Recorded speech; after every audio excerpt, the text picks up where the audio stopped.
The city of Aurora is rolling out a grant program to improve safety and security at small businesses. 9 News reporter Darius Johnson live along Colfax in Aurora this morning. And Darius, that's a stretch of Colfax the city leaders are focusing on.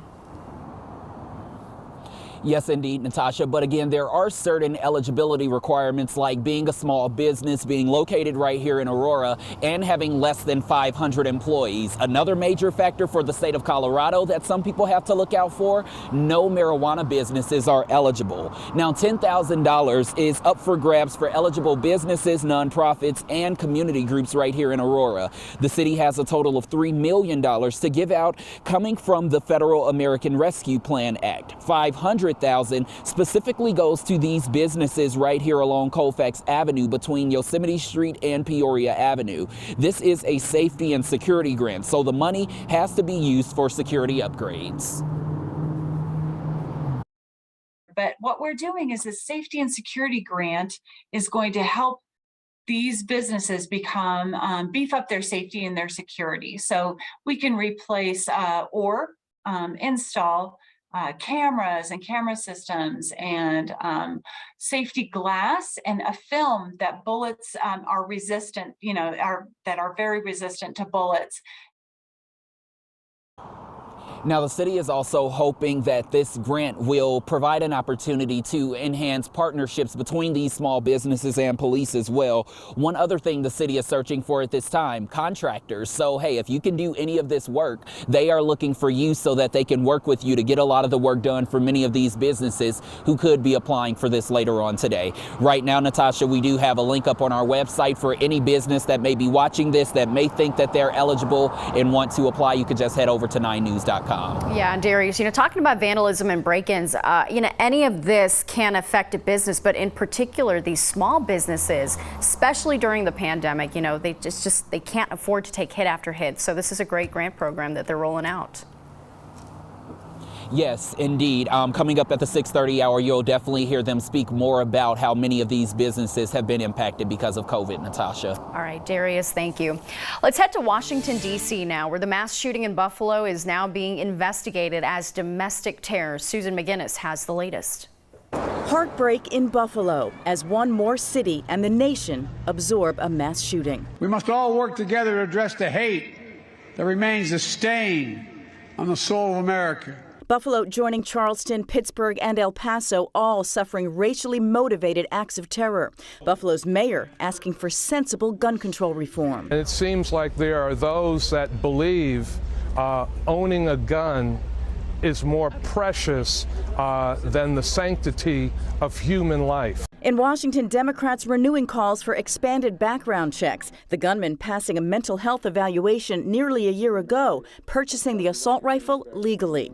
But that legislation stalled in an evenly divided Senate. The fact is the 60-vote majority in the Senate is an obstacle to doing many good things. The House also promising a bill to combat domestic terrorism. New York's governor demanding more from social media companies. Hire more people, change their algorithms, be able to identify the second that this hate speech appears, and let there be a determination by law enforcement quickly. Republicans focused on the surge in hate crimes and on mental health. I think the focus ought to be on trying to be preventive rather than to restrict legal buying from people. The NRA tweeting, making good people helpless will not make bad people harmless. An old debate getting a new look amid unbearable tragedy. Susan McGinnis, NBC News, Washington.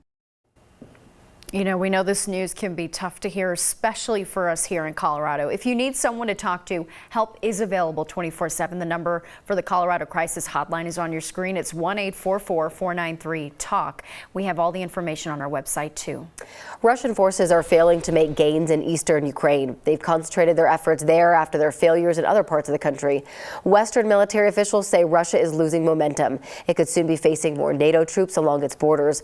The head of NATO says it will fast-track memberships to Sweden and Finland this week. Russian President Vladimir Putin's rationale for his invasion of Ukraine was concern about NATO getting bigger. If both countries' applications are approved, NATO troops could be deployed along Finland's 810-mile border with Russia. Some things destroyed in Ukraine will never be replaced. Russian forces have targeted cultural centers like museums during their invasion. People in the art world are still waiting to find out whether precious works of art survived the attacks.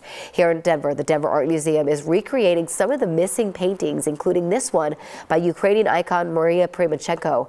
The title is fitting. A dove has spread her wings and asked for peace.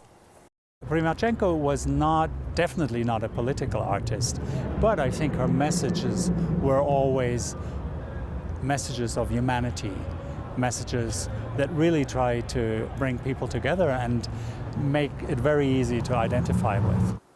The recreated paintings is on display outside the Denver Art Museum. You can find it on the bridge over 13th Avenue. Today, the second person connected to the attempted murder of 2 Littleton police officers is expected in court. 33-year-old Blanca Arrieta was arrested back in October after officers learned she helped Rigoberto Dominguez. Officers made contact with Dominguez while responding to reports of gunfire last September. He ran away and fired gunshots from a handgun towards the officers, hitting one of them 3 times. Arrieta faces 1 count of accessory to the crime of first-degree murder. Her arraignment hearing is today. Also in court for an arraignment hearing today, the man accused of killing another in Cheeseman Park. Brian Murray was arrested back in November in connection with the murder of 77-year-old William Hobel. Denver police say Hobel was found dead inside his home near the Botanic Gardens. He had blunt force trauma to his head. His car had also been stolen. Louisville police say Murray had been arrested at a hotel after calling 911, saying he was armed and that he wanted cops to shoot him. He is now facing charges of first-degree murder.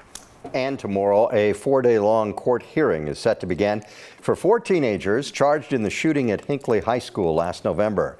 3 teenagers were hurt in that shooting. Police say it started as a fight in the parking lot during lunch. The teenagers are facing charges of attempted first-degree murder, assault, and more, with some being tried as adults.